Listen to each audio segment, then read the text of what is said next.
उत्तराखंड कांग्रेस में अभी बीते विधानसभा चुनाव में हुई करारी हार थमी भी नहीं थी कि 2016 में कांग्रेस से गए विधायकों पर रार शुरू हो गई है। कांग्रेस उत्तराखंड में आरोप प्रत्यारोप से जूझ रही है। वहीं आरोप प्रत्यारोप पार्टी के आम कार्यकर्ताओं के बीच ही नहीं बल्कि कांग्रेस के उन दिग्गजों के बीच जारी है जिनके कंधों पर उत्तराखंड कांग्रेस खड़ी है। पूरे मामले में अब हरीश रावत और प्रीतम के बीच विवाद थमने के लिए कांग्रेस के प्रदेश अध्यक्ष करण माहरा ने वरिष्ठ नेताओं से संयम बरतने की अपील की। वहीं माहरा का कहना है कि जब कांग्रेस के दिग्गज आरोप प्रत्यारोप करेंगे तो इससे आम कार्यकर्ताओं का मनोबल टूटेगा और पार्टी को नुकसान भी होगा। लिहाजा माहरा ने दोनों वरिष्ठ नेताओं को अपनी जुबान पर लगाम लगाने की भी हिदायत दी। देखिए, एज ए पीसीसी चीफ मैं यही कह सकता हूं, क्योंकि दोनों हमारे सीनियर हैं और दोनों ने अपने ज़िंदगी का महत्वपूर्ण समय कांग्रेस को दिया है। मैं रिक्वेस्ट ही कर सकता हूं उनसे, दोनों से मैं मिलने की कोशिश कर रहा हूं और मैं उनको बताऊंगा कि क्योंकि वो दोनों ये नहीं चाहते होंगे कि कांग्रेस का नुकसान हो, क्योंकि जितना जीवन का उन्होंने महत्वपूर्ण समय कांग्रेस को दिया है और कोई गलतफहमियां हैं तो उनको बैठ के दूर किया जाना चाहिए। मैं उनको ये बात पहुंचाना चाहता हूं कि कार्यकर्ता निराश है और पहले ही मनोबल टूटा हुआ है हार की वजह से, और अभी जब ऐसी घटनाएं होती तो लोग ये कह रहे हैं यार ये ठीक नहीं हो रहा, इसको रोकिए।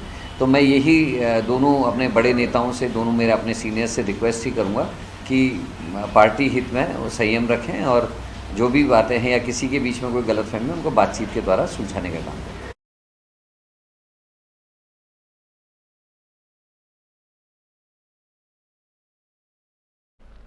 उत्तराखंड में वृक्षों को काटने के लिए आम लोगों को अब वन विभाग के चक्कर नहीं काटने होंगे। वहीं वन संरक्षण नीति में संशोधन के जरिए वन विभाग आम लोगों को बड़ी राहत देने जा रहा है।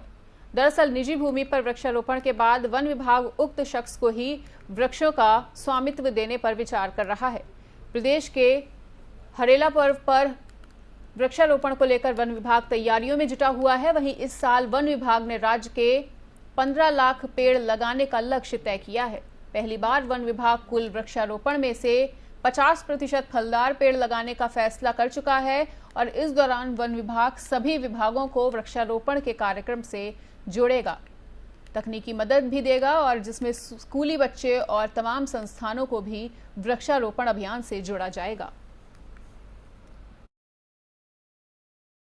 अब ये भी कि किस तरह से आम आदमी फॉरेस्ट फ्रेंडली बने। हम लोग, सरकार बहुत गंभीरता से विचार कर रही है। जो ट्री प्रोटेक्शन एक्ट है उसको व्यवहारिकता की दृष्टि से और चेक एंड बैलेंस को देखते हुए उस पर भी हम लोग एक व्यापक संशोधन करेंगे ताकि आम आदमी को पेड़ों के लगाने के प्रति उसकी अभिरुचि बढ़े। और इसमें पूरे जनपद, हर जिले में एक कार्यक्रम करने का निर्णय लिया गया है जिसमें प्रदेश स्तर पर माननीय मुख्यमंत्री जी और जनपद स्तरों पर, डिवीजन स्तरों पर माननीय मंत्रीगण और विधायकगण, और अगर विधायकगण और मंत्रीगण वहाँ पर, क्योंकि संख्या ज़्यादा है, 47 के आसपास हमारी डिवीजन्स हैं और वहाँ पर सपोज विधायक उपलब्ध, किसी डिवीजन में मालूम है 2 विधायक हो सकते हैं, तो ऐसे में इस तरह का मैकेनिज्म बनाया जाए कि हर जगह कोई ना कोई जनप्रतिनिधि इस अवसर पर उपस्थित रहे। अल्मोड़ा में विवेकानंद पर्वतीय कृषि अनुसंधान संस्थान का 99वां स्थापना दिवस धूमधाम से मनाया गया और इस मौके पर संस्थान के संस्थापक महान कृषि वैज्ञानिक प्रोफेसर बोशीसेन स्मारक व्याख्यान का भी आयोजन किया गया। समारोह में कृषि क्षेत्र में अच्छा उत्पादन करने वाले 5 किसानों वैज्ञानिकों को भी सम्मानित किया गया। साथ ही पिछले वर्ष कृषि के क्षेत्र में विकसित उन्नत प्रजातियों पर भी चर्चा की गई।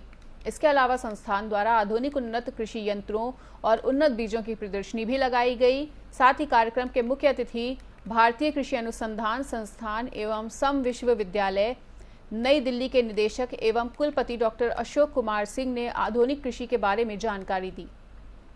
उन्होंने कहा कि वर्तमान में कुपोषण एक मुख्य समस्या है, खास तौर पर महिलाओं और बच्चों में कुपोषण की काफी शिकायत रहती है।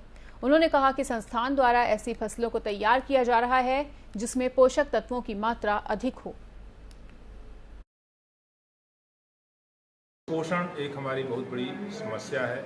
ज़्यादातर लोगों में, खासकर बच्चों में, गर्भवती महिलाओं में पोषक तत्वों की कमी होती है और इसको दूर करने के लिए संस्थान के द्वारा और परिषद के द्वारा बहुत ही महत्वपूर्ण प्रयास किया जा रहा है, जिसमें कि ऐसी फसलों का विकास जिनमें पोषक तत्वों की मात्रा ज़्यादा हो, जिनको हम बायो फोर्टिफाइड किस्मों के नाम से जानते हैं। इसमें लोहा तत्व, जस्ता तत्व, प्रोबायोटिन है, प्रोटीन की मात्रा ज़्यादा होती है, चाहे वो धान की किस्म हो, चाहे गेहूं की हो, चाहे मक्का की हो। इस संस्थान के द्वारा मक्का की बहुत सारी किस्में ऐसी विकसित की गई हैं। तो एक तो कुपोषण को दूर करना एक बहुत बड़ी चुनौती है। दूसरी बात आती है, दिन पर दिन खेती में जो प्राकृतिक संसाधन हैं उनका क्षरण होता जा रहा है, उनका किस प्रकार से हम सदुपयोग करते हुए उत्पादकता को बढ़ाएं, और इसमें टेक्नोलॉजी का समावेश बहुत ज़रूरी है। और इसी दिशा में मैंने जैसे चर्चा की अपने व्याख्यान में कि ड्रोन का आगे आने वाले दिनों में कृषि के क्षेत्र में बहुत महत्वपूर्ण भूमिका होगी। पोषण प्लास्टिक की कैन और पॉलिथीन पर प्रतिबंध लगाने के बाद हरिद्वार में गंगा जल ले जाने के लिए स्वयं सहायता समूहों ने इसका विकल्प तैयार कर लिया है। वहीं हरिद्वार नगर निगम के सहयोग से महिला समूह ने बांस की बोतलें और चटाई बनाई है। इन उत्पादों को तैयार करने के उद्देश्य स्वदेशी को बढ़ावा देना है और हर की पौड़ी पर प्लास्टिक की बिक्री पर रोक लगाना है। शहरी विकास मंत्री प्रेमचंद अग्रवाल ने हरिद्वार पहुंचकर इन उत्पादों के स्टॉल का उद्घाटन किया। वहीं कैबिनेट मंत्री ने नगर निगम और स्वयं सहायता समूह की इस पहल की सराहना की है। प्रेमचंद अग्रवाल ने कहा कि स्वदेशी रूप से तैयार ये प्रोडक्ट काफी सस्ते और सुलभ हैं। इनका उत्पादन आने वाले समय में और ज्यादा बढ़ाया जाएगा ताकि लोग प्लास्टिक की कैन की जगह इन वस्तुओं का इस्तेमाल कर सकें।